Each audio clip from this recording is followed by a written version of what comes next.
So we've been talking about megaliths recently with our visit to Karnak, and last week we discussed in our archaeology porn the Tara brooch. So I figured, why don't we stay in Ireland and do a site visit to Boyne, conveniently located just under an hour's drive from downtown Dublin. If you can manage to pick yourself up after a night of hard drinking at Dublin's legendary pubs, it is definitely worth a visit. And at likely about 5,200 years old, it predates even the pyramids and Stonehenge by a couple of centuries. So eat your heart out, Brits. All right, so what is this place? First of all, it's not a single site. It's a whole bunch of sites. Like Stonehenge, it's kind of a ritual landscape. And there you go, ritual. Take a drink.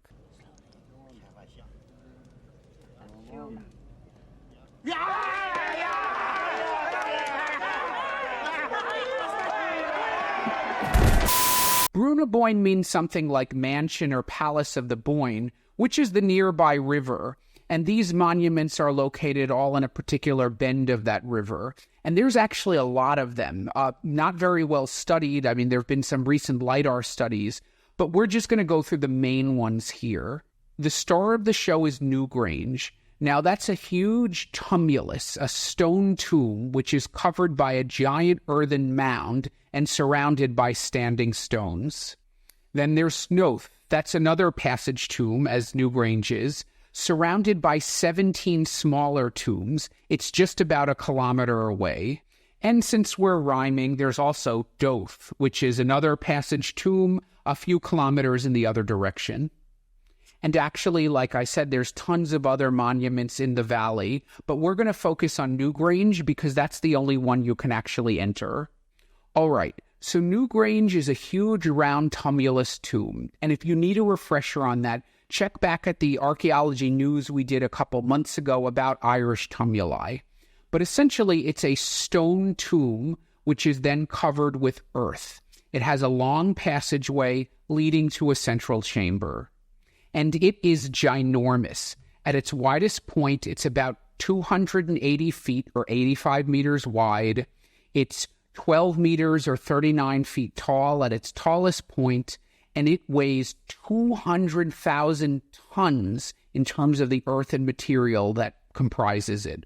Now, compared with Stonehenge, Boyne and actually Irish archaeology in general is not nearly as well studied.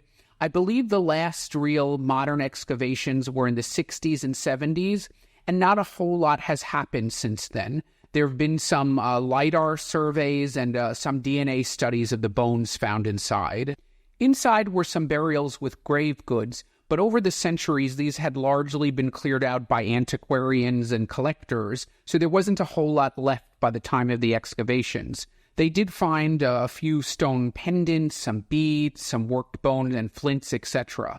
However, they also did find some bone material, and this was DNA tested, and they found that there was at least 2 individuals buried in there, although realistically, given the size, probably many more. Some cremated burials, and here is the weird bit. When they tested one of them for DNA, they found that the person's mother and father were likely close relatives, maybe even brother and sister. So if we have the same mother, tonight I'm gonna my brother. However, I'm getting ahead of myself a bit. The most well-known feature of Newgrange is probably its celestial alignment. And given how perfect this matches up, it's not speculative like you might find at other sites that are claimed to be calendars or somehow aligned with the stars. You see, during the winter solstice at sunrise, that is the only time of the year that the sun reaches that central chamber, which, remember, is down a passageway, and that passageway happens to be 63 feet or 19 meters long. That's a little bit too perfect to be a coincidence. And if you want to be there to experience those rays of sunshine hitting the central chamber, they actually have a lottery to get in, and winning that is a bit like, well, winning the lottery. You see, Usually about 300,000 people apply for one of those coveted tickets, and they only accept 16 per day over a 5-day period that this actually occurs. So you'll be very lucky if you get in. Now, other than the season, meeting up in the pre-dawn hours of this quiet countryside site, that's got to be a bit of a different vibe than what you find at the summer solstice at Stonehenge. But I digress. Around the outer wall of the tomb, you can still see the exposed megalithic blocks that make up the wall, and some of these are decorated with mysterious symbols like you see here in this image. And because some of these are decorated with the twirling and swirling patterns, including this Triskel symbol, they're mistakenly associated with the later Celtic Latin culture, Druids and all of that. And remember, I'm not going to say it again. These stone megalithic monuments from the Neolithic age predate the Druids by more than 2,000 years. They have nothing to do with them. Now, from this picture, you probably will notice that stone wall, which is actually made up of lots of little quartz stones.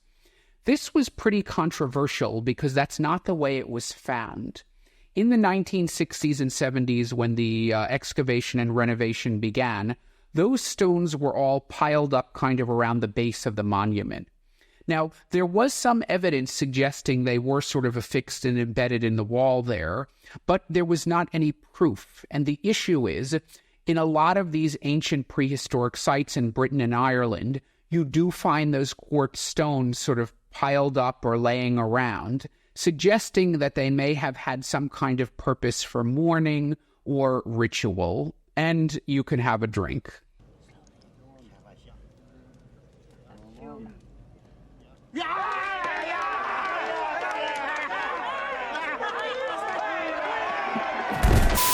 And why were those renovations necessary in the first place? Well, like pretty much all old sites, Newgrange had become decrepit at a time where people really didn't care about old stuff. And then you had the antiquarians in the 17 and 1800s who did their own sort of digs and carted a lot of the stuff off, never to be seen again. And though the Victorians and other sort of nationalist movements in the 1800s did begin to take care of sites more carefully, what they did was not always a positive. For example, you see the site was all overgrown in the 1800s, but by the 1900s, this, new stone wall had been added. And that actually was detrimental to the site. And we see this kind of thing over and over again, like at Stonehenge and the Parthenon and other old sites. Anyway, I'm getting ahead of myself again. Going back to the Neolithic, to the people who actually built these sites, you can imagine how much labor must have been invested in that. And because these are all tombs, we just know this was a landscape of the dead. That was what was going on here. But as we've discussed in a few different episodes, that Neolithic population of Western Europe disappeared somehow, and how that actually happened is controversial. But we know they were either replaced or incorporated by the Bell-Beaker people who immigrated originally from Central Asia. And they're named the Bell-Beaker people because of those distinctive pots they're buried with. Now, those Bell-Beaker people seem to have neglected the main site, but somehow it was still important to them because they built a wooden circle nearby, kind of analogous to Woodhenge at Stonehenge. However, the difference being, Woodhenge and Stonehenge were pretty contemporaneous at roughly the same time. This wooden circle at Newgrange is a whole era after the original stone megalithic structure. And even during the Iron Age and Roman times, the site does seem to be used ritualistically. You probably want to hold that drink. We want to get through the episode. You see, later there was some Roman jewelry that was found buried into one of the mounds. And there were coins incorporated into that pendant and some of the other jewelry, which dated from 320 to 337 AD. But remember from that Tara brooch episode, the Romans never made it here, at least not in any great numbers. So the fact that these things are buried in the mound is probably testament to the international trading links that the Irish had. They were not totally isolated. And if you want to see this jewelry, you can find it in the British Museum. Yeah, colonialism and all that. Can we say repatriation? Now, there is a reasonably well-done museum and visitor center at the site with some engaging multimedia that will give you the basic facts. However, broken record alert. I seriously recommend you going with a guided tour. Not only will that spare you from navigating Ireland's slightly scary country lanes while driving off a hangover, it will also allow you to appreciate the site so much more. You see, as cool as this place is, like most other ancient sites, it really in the end is just a pile of stones. And if you don't really know what you're looking at, it's not going to mean a whole lot to you. Yes, the museum is informative, but trust me, if you go with a guide who knows his or her stuff, it's a whole different experience. I went with a company called Mary Gibbons, and I believe I actually spoke to Mary herself at some point. That's kind of how Ireland rolls. I'll put the link in the description. Anyway, our guide was a trained archaeologist, and I believe his father was a well-noted archaeologist in Ireland, perhaps even one of the guys who worked on the excavation of Newgrange back in the 60s or 70s. Now, he knew just about everything and anything you'd want to know, so that really, again, totally transformed how we experienced the place. Honestly, it was one of the best archaeological tours I've ever done, and they also took us to some of the nearby sites which you could also visit too. And this area of Ireland really is teeming with sites. One of them that we visited is the Hill of Tara, which the Tara brooch was erroneously named after, on purpose, by the way. Now, this is a site where the high kings of Ireland of old were crowned, so it's very important in Irish history, but it also has a very long and complex life cycle.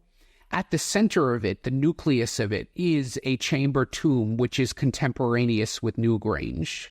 But it did continue to be used through the Middle Ages, and that's why you can see the Stone of Destiny there, where those high kings were supposedly crowned.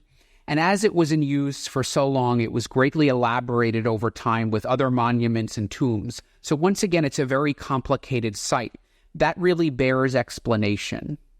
Unfortunately, large parts of the monument were totally destroyed by the early 1900s due to the digging activities of a crazed religious cult called the British Israelites, who were searching in Ireland for, and I kid you not, the Ark of the Covenant.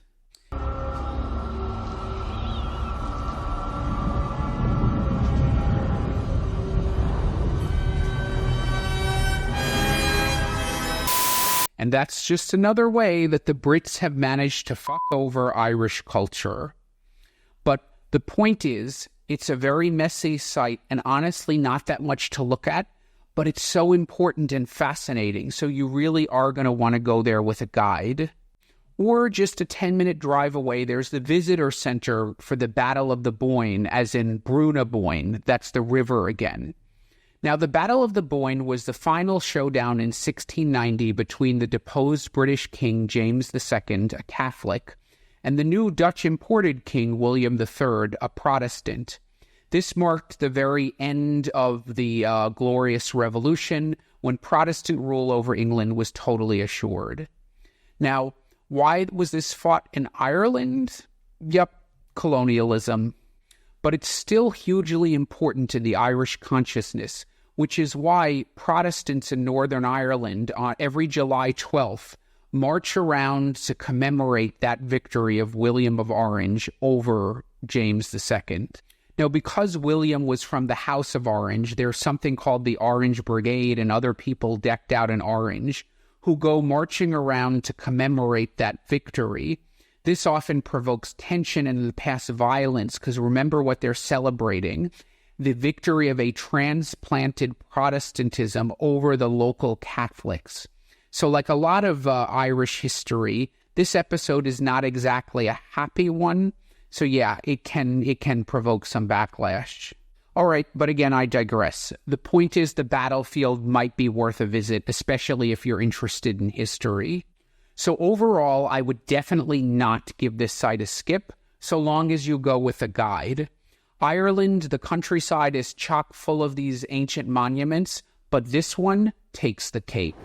Hey, if you like what you heard, give me that thumbs up below, hit that bell to subscribe, or if you want to support more independent archaeology content, consider contributing to my Patreon, where you can enjoy some exclusive members-only benefits and other goodies. Until the next dig.